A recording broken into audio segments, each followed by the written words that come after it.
السلام علیکم ورحمۃ اللہ وبرکاتہ۔ السلام ورحمۃ اللہ۔ لک الحمد یا اللہ والصلاة والسلام علیک یا رسول اللہ وعلی آلک وأہل بیتک یا حبیب اللہ، اما بعد فقد قال اللہ تبارک و تعالی فی القرآن المجید والفرقان الحمید، اعوذ باللہ من الشیطان الرجیم، بسم اللہ الرحمن الرحیم۔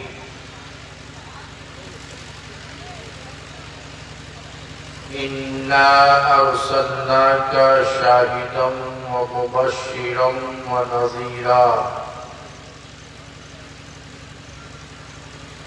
لِتُؤْمِنُوا بِاللَّهِ وَرَسُولِهِ وَتُعَزِّرُوهُ وَتُوَقِّرُوهُ وَتُسَبِّحُوهُ بُكْرَةً وَأَصِيلًا۔ صدق اللہ مولانا العظیم وبلغنا رسوله النبی الامین المتین المبین الکریم، ونحن على ذلك لمن الشاہدین والشاکرین، والحمد للہ رب العالمین۔ سیدی سرکار اعلیٰ حضرت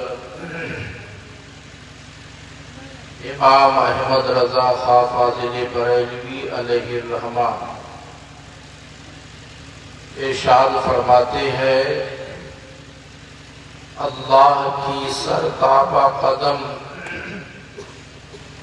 اللہ کی سرتابہ قدم شان ہے یہ، انسان نہیں کوئی انسان، وہ انسان ہے یہ۔ قرآن تو ایمان بتاتا ہے انہیں، قرآن تو ایمان بتاتا ہے انہیں، اور ایمان یہ کہتا ہے میری جان ہے یہ۔ آگے ارشاد فرماتے ہیں، خلق سے اولیاء، اولیاء سے رسول، خلق سے اولیاء، اولیاء سے رسول، سارے رسولوں میں اعلیٰ ہمارا نبی۔ برادران ملت اسلامیہ، ہماری اور آپ کی مشترکہ خوش نصیبی، سعادت مندی ہے کہ آج کی اس محفل میں حاضر ہو کر اللہ کے حبیب جناب محمد الرسول اللہ صلی اللہ تعالی علیہ وآلہ وسلم کی آمد کی خوشی میں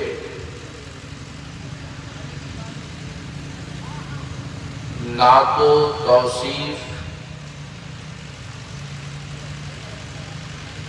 نظم و نثر کے حوالے سے سن رہے ہیں۔ حضرات، آپ کے دیار محبت میں پہلی بار حاضری کا شرف حصول ہوا ہے، اور میں اس بارے میں ان تمام حضرات کا مشکور و ممنون ہوں جنہوں نے مجھے اس قابل سمجھا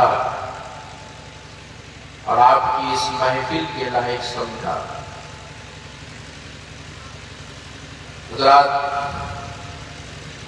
جنہیں جانا ہے وہ چلے جائے، اور جنہیں بیٹھنا ہے وہ اس نیت سے بیٹھے کہ آج کی یہ محفل جس کو آپ نے سجایا ہے یہ ہو-ہا ہنگامے کے لیے نہیں ہے، بلکہ اپنے اپنے اعمال کے محاسبے کے لیے۔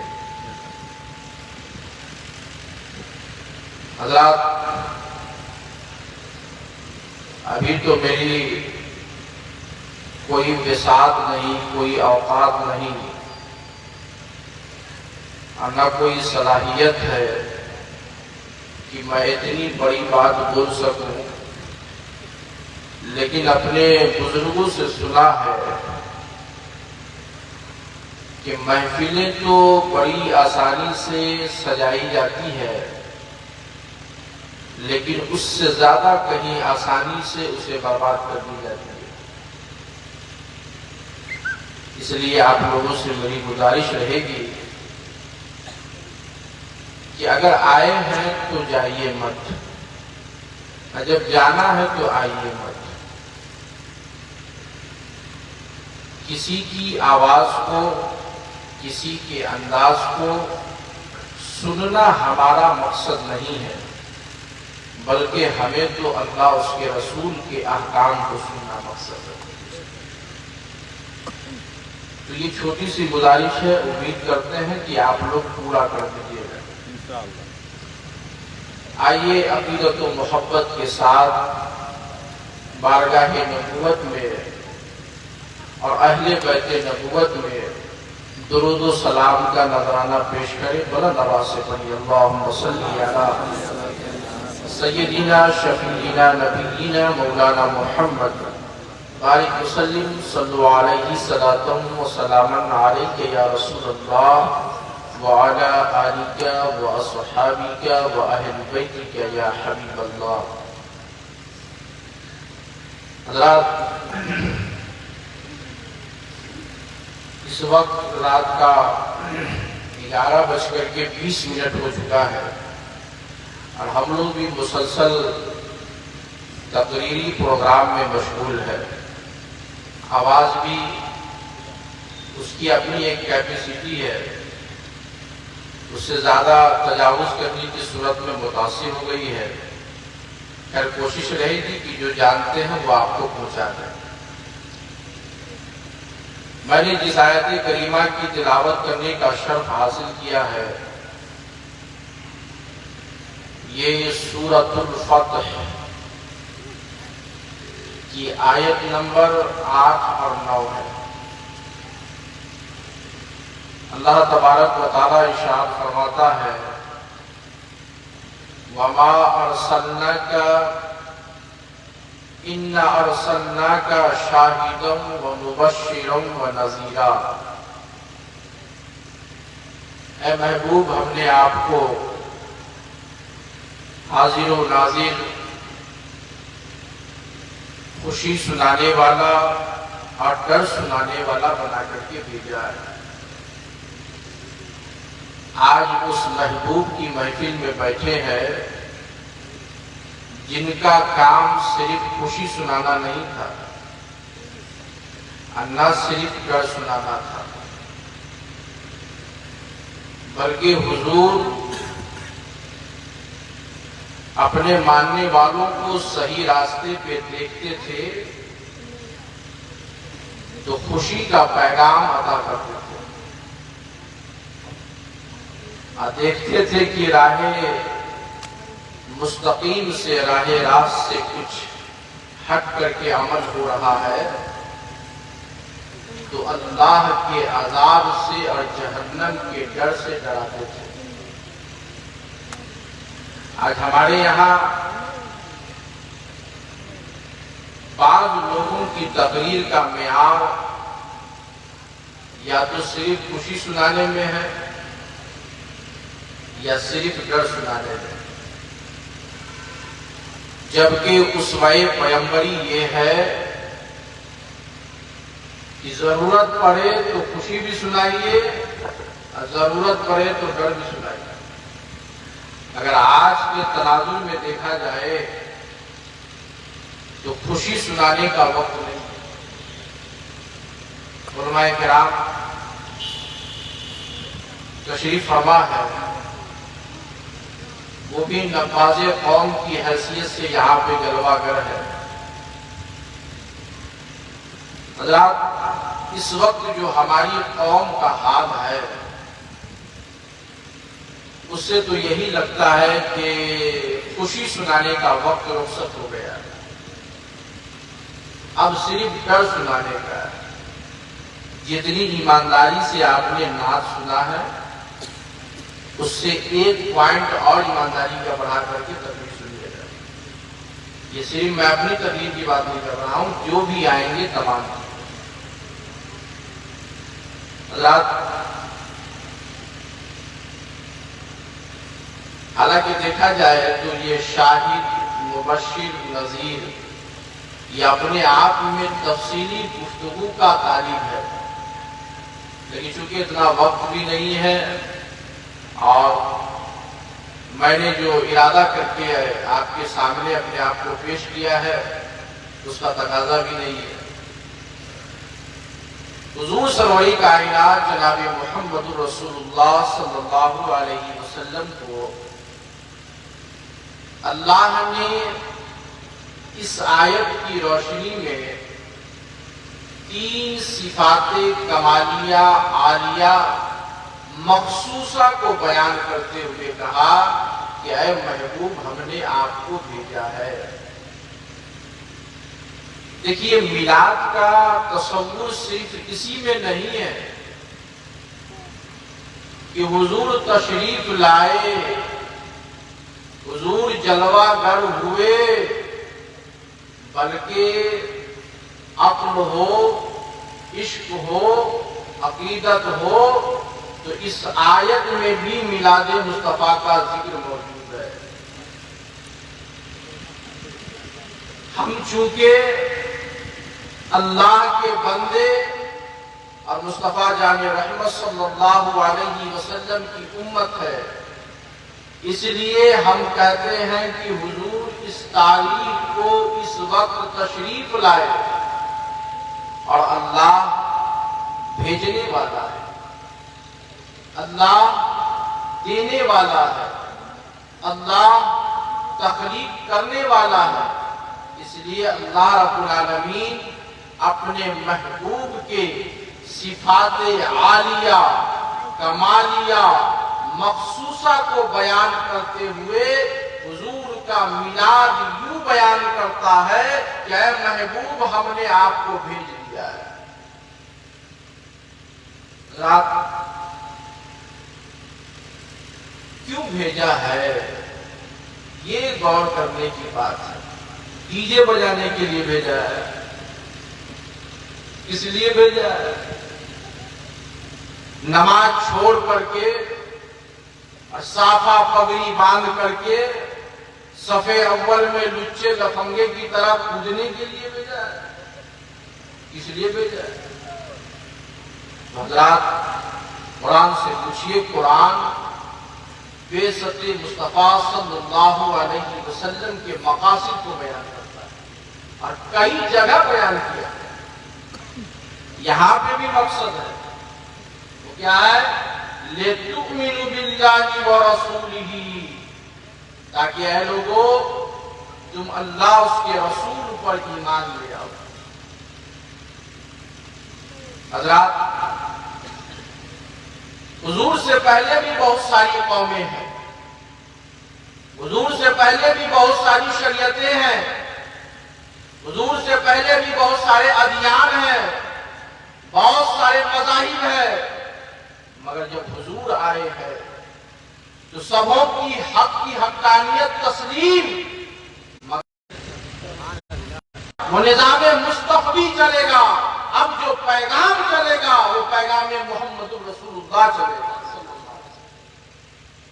اس لیے جب حضور تشریف لے آئے اعلان نبوت کر چکے، تو اب تمہارے پاس راہ فرار اختیار کرنے کا کوئی چانس نہیں ہے، اللہ اس کے رسول پر ایمان لاؤ۔ حضرات علماء کرام بیٹھے ہیں اور آپ بھی ریسپیکٹڈ ہیں، آنرڈ ہیں، اس میں کہیں دو رائے نہیں، there is no doubt you are respected۔ اگر میں پوچھوں کہ ایمان والا کون کون ہے تو ہمیں لگتا ہے کہ اس مجمع سے کوئی نہیں ہوگا جو اپنا ہاتھ نہ اٹھائے، اور بالکل اٹھانا بھی چاہیے۔ لیکن حضرات آج جو میرے پاس ایمان ہے وہ صرف قانونی ایمان ہے،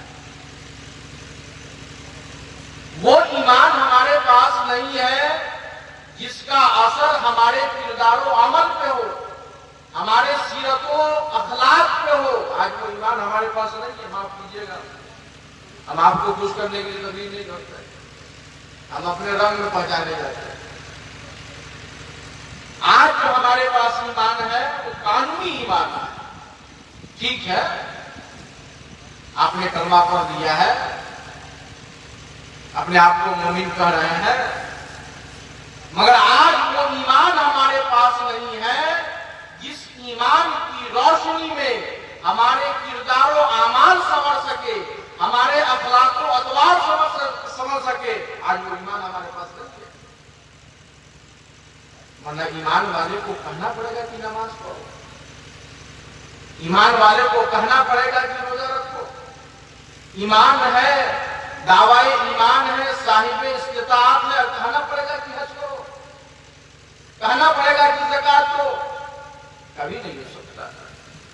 آپ پوری تاریخ اسلام میں، اور وہ بھی صف اول کے مسلمانوں کی، آپ ایک بھی زندگی کا ایک نمونہ نہیں پیش کر سکتے کہ وہ ایمان والے ہونے کے بعد ان کا نماز اسے قضا ہو رہا تھا، ان کا روزہ چھوٹ رہا تھا، صاحب مال و استطاعت ہونے کے بعد حج و زکات میں کوتاہی اور کمزوری ہو رہی تھی، نہیں دکھا سکتے۔ پتا ہے، وہ قانونی ایمان کے ساتھ ساتھ حقیقی ایمان والے ہیں۔ اور آج جو چاروں طرف سے گیدڑ کی طرح، بھیڑیوں کی طرح، درندوں کی طرح اس قوم کو نوچا جا رہا ہے، کسوٹا جا رہا ہے، آپ اس سے بھی تصور کر سکتے ہیں۔ قرآن نے کیا کہا؟ وَلَا تَهِنُوا وَلَا تَحْزَنُوا أَنْتُمُ الْأَعْلَوْنَ إِن كُنتُم مُّؤْمِنِينَ۔ غم مت کھاؤ، اداس مت رہو، تم ہی آلے ہو، تم ہی بلند ہو اگر تمہارے پاس ایمان ہے۔ آج دیکھیے وہ جو حضور سرور کائنات صلی اللہ علیہ وسلم کی حدیث ہے، حضور نے فرمایا کہ ایک زمانہ آئے گا کہ تم پر اقوام عالم کو دعوت دی جائے گی جیسے کہ دسترخوان بچھانے کے بعد مہمانوں کو دعوت دے کے بلایا جاتا ہے۔ کیسی دعوت دی جائے گی؟ اے عیسائیوں آؤ، اے یہودیوں آؤ، اے ہندوؤں آؤ، اے سکھوں آؤ، اے بدھسٹ آؤ، اے جینزم آؤ، سب مل کر کے اس امت کو کچل دو۔ آج آپ دیکھ لیجیے، پورے ایشیا میں دیکھ لیجیے، پورے یورپ میں دیکھ لیجیے، پورے افریقہ میں دیکھ لیجیے، نارتھ اور ساؤتھ امریکہ میں دیکھ لیجیے، جہاں جہاں اگر سسکیاں لے رہی ہے کوئی قوم، اس قوم کا نام قوم مسلم ہے۔ رات اس وقت صحابہ کرام نے پوچھا تھا، یا رسول اللہ کیا ہماری تعداد کم ہوگی؟ تو حضور نے فرمایا تھا کہ نہیں، تمہاری تعداد کم نہیں ہوگی، بلکہ تم تو سمندر کے جھاگوں کی طرح ہوگے۔ اور آج اس وقت دیکھ لیجیے، پوری دنیا میں لگ بھگ 750 یا 800 کروڑ لوگ رہتے ہیں، اور اس میں 200 یا 250 کروڑ مسلمان ہیں۔ آج ہماری تعداد کوئی مٹھی بھر نہیں ہے، وہ 313 کی تعداد نہیں ہے ہماری۔ حضور نے فرمایا تھا کہ تمہاری تعداد سمندروں کے جھاگ کے برابر ہوگی۔ تو صحابی نے پوچھا تھا کہ یا رسول اللہ تو پھر یہ کیسے ہوگا؟ تو کہا کہ تمہارے پاس وہن آ جائے گا، وہن۔ تو صحابی نے پوچھا مل وہن یا رسول اللہ صلی اللہ علیہ وسلم، اے اللہ کے حبیب صلی اللہ علیہ وسلم یہ وہن کیا ہے؟ تو حضور نے فرمایا کہ وہن یہ ہے کہ تمہیں دنیا سے محبت ہو جائے گی اور موت سے نفرت ہو جائے گی۔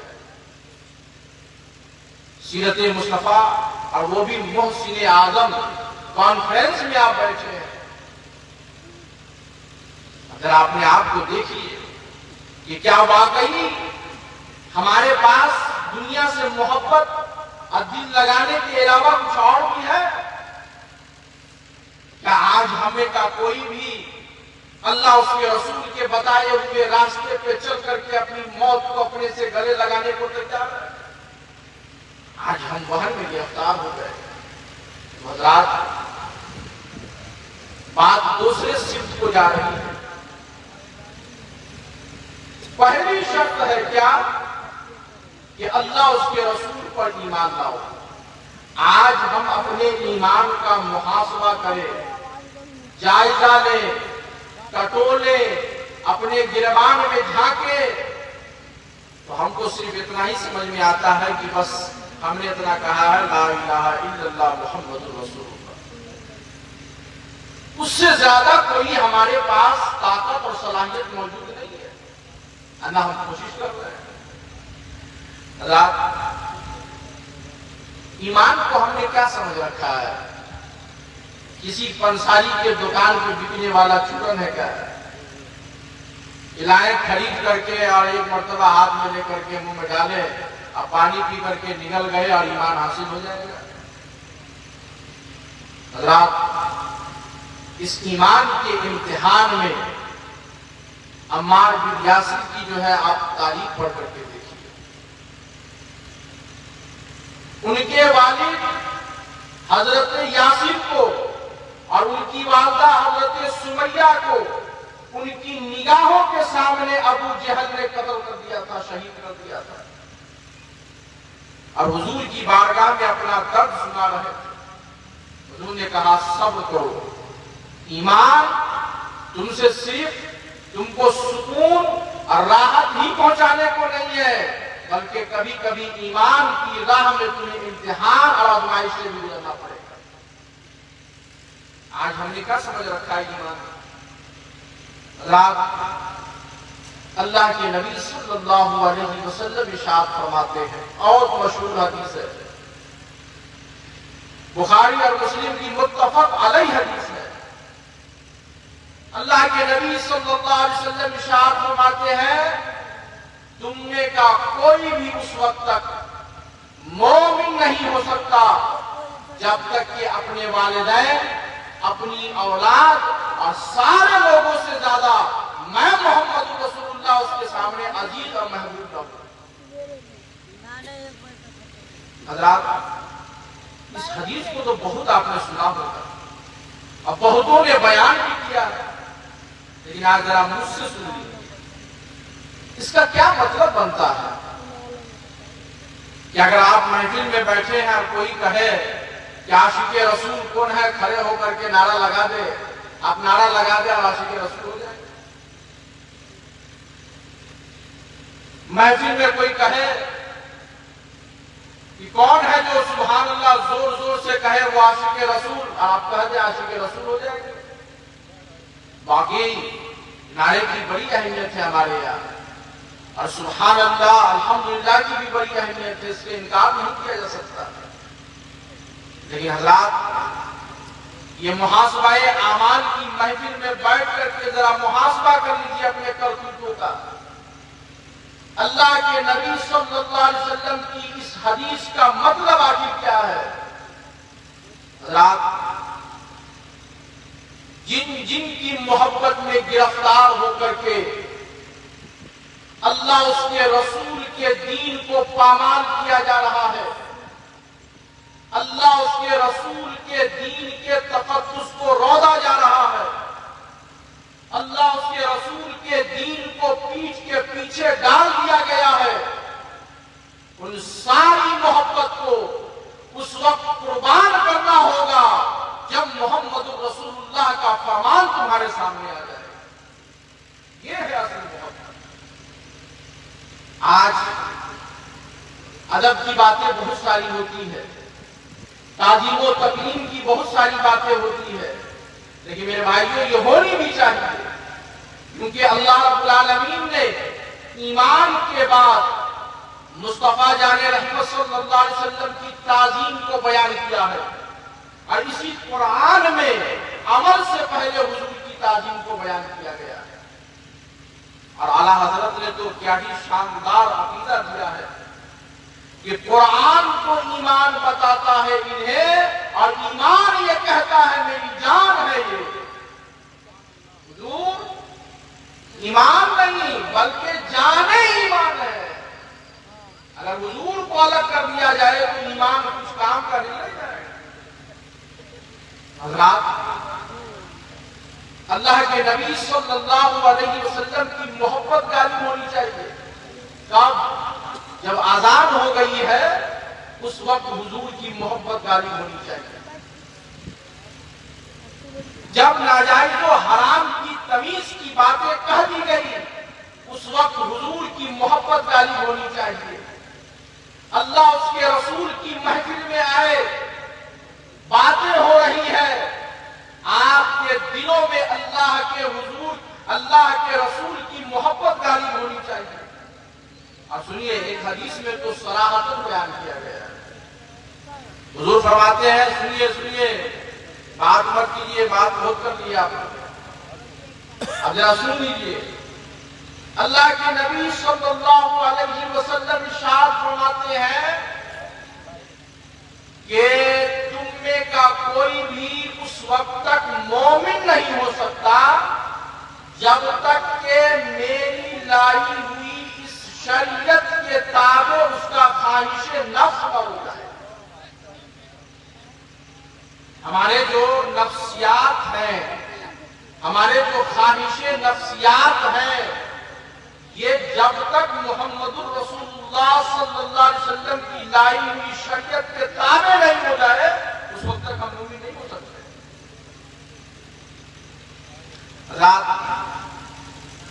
آج مسلمانوں کی بستی میں آپ چلے جائیے, ایمان کے بعد سب سے بڑا عمل کیا ہے؟ نماز ہے. صرف نماز کو آپ دیکھ لیں, صرف نماز کو 500 کے لوگوں کے رہنے والی بستی ہے. باشندگان بستی 500 ہے, 500. لیکن جب نماز کے لیے مؤذن نے صدا دی ہے تو آنے والے کی تعداد صرف 5 ہے, 5. آپ کو پتا ہونا چاہیے کہ اس بارے میں آقا کریم صلی اللہ علیہ وسلم کے تعلیمات کیا ہے. اور حقیقی طور پر ایک جو یہ حدیث ہے کہ قرۃ عینی فی الصلاۃ, کہ نماز کے اندر میرے آنکھوں کی ٹھنڈک ہے, وہ کون سا امتی ہو سکتا ہے, وہ کون سا وفادار ہو سکتا ہے, وہ کون سا عاشق ہو سکتا ہے جو اپنے محبوب کو ٹھنڈک نہ پہنچا کر کے اپنے محبوب کو تکلیف پہنچا رہا ہے. اگر امت کا فرد نماز پڑھتا ہے تو مصطفیٰ جان رحمت صلی اللہ علیہ وسلم کی حدیث بتاتی ہے کہ امت کے اس عمل سے آقا